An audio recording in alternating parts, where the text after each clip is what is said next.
வணக்கம் ஃப்ரெண்ட்ஸ், எல்லோரும் எப்படி இருக்கிறீங்க? நல்லா இருப்பீங்கன்னு நினைக்கிறேன். இன்றைக்கி நம்ம வீடியோவில் என்னது பார்க்க போகிறோன்னா, எங்கள் ஊரில் கோயில் கூட வருது. அதனால தான் இந்த ப்ளவுஸ் எல்லாமே கொஞ்சம் ரெடி பண்ண வேண்டியிருக்கு. அதனால தான் பீட் ஒர்க் ஒன்றும் பண்ண முடியலை.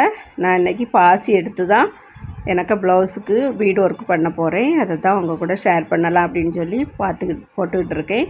பாருங்கள், நான் இப்போது அந்த இது ப்ளவுஸ் கொஞ்சம் ஒரு மெரூன் கலர் மாதிரி கலந்தது.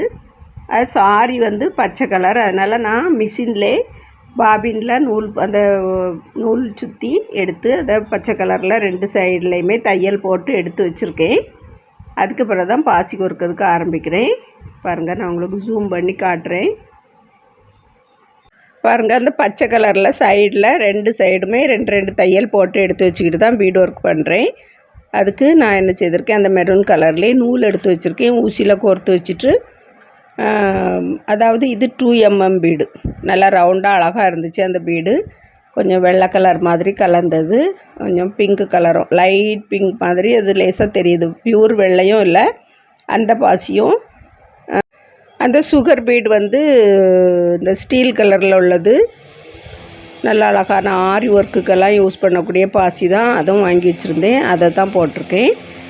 அது எப்படின்னா, முதல்ல ஒரு சின்ன பாசி சுகர் பீடு, அதுக்கு பிறகு நடுவில் அந்த 2mm பீடு, அதுக்கு பிறகு ஒரு சுகர் பீடு, 3ஐயும் போட்டு எடுத்து வச்சுட்டு கொஞ்சம் தள்ளி ஒரு 2 சென்டிமீட்டர் அளவுக்கு, எவ்வளோ பக்கத்தில் போடனாலும் போடலாம், இல்லைன்னா இதை விட கொஞ்சம் தூரத்தில் போடனாலும் போட்டுக்கிடலாம்.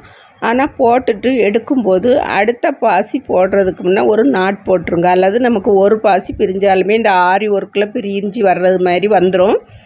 அதனால தான் நமக்கு இந்த இப்படி ஹேண்ட் ஒர்க் பண்ணுறது நமக்கு ரொம்ப யூஸ்ஃபுல்லாக இருக்கும். பிரியவே பிரியாது. பாருங்கள், இப்போ நான் ஒரு பாசி கோர்த்துட்டு அடுத்தது ஒரு நாட் போடுறேன் பாருங்கள். இதே மாதிரி ஒரு நாட் போட்டுட்டு அதுக்கு பிறகு அடுத்த பாசி கோர்த்து இப்படி இதே மாதிரி போட்டு எடுங்க.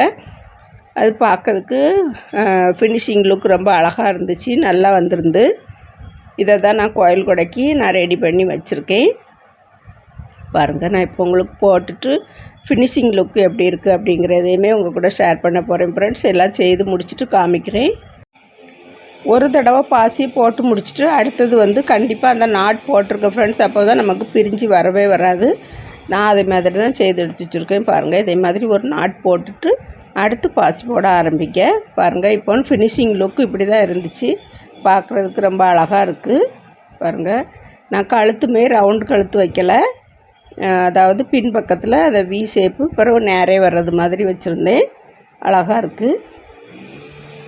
நீங்களே இதே மாதிரி ட்ரை பண்ணி பாருங்கள். நம்ம பாசி ஒர்க் பண்ணிகிட்ருக்கவங்களுக்கு பாசியில் எதெல்லாம் செய்யலாம் அப்படிங்கிறத நமக்கு மைண்டில் ஓடிக்கிட்டே இருக்கும். பாருங்கள், இதே மாதிரி தான் இருக்குது. இதுதான் இந்த மாடல் கழுத்து தான் செய்து எடுத்து வச்சுருக்கேன். இனி இதே மாதிரி கையிலையுமே 2 தையல் போட்டுட்டு கையிலையும் வேலையை முடிக்க போகிறேன். நான் அடுத்த வீடியோவில் கையில் முடித்ததையும் அந்த சாரி என்ன கலர் அப்படிங்கிறதையும் உங்கள் கூட ஷேர் பண்ணுறேன் ஃப்ரெண்ட்ஸ். வீடியோ பார்த்ததுக்கு ரொம்ப ரொம்ப நன்றி. விரல் வழி கலைகள் தொடரட்டும். நன்றி, வணக்கம்.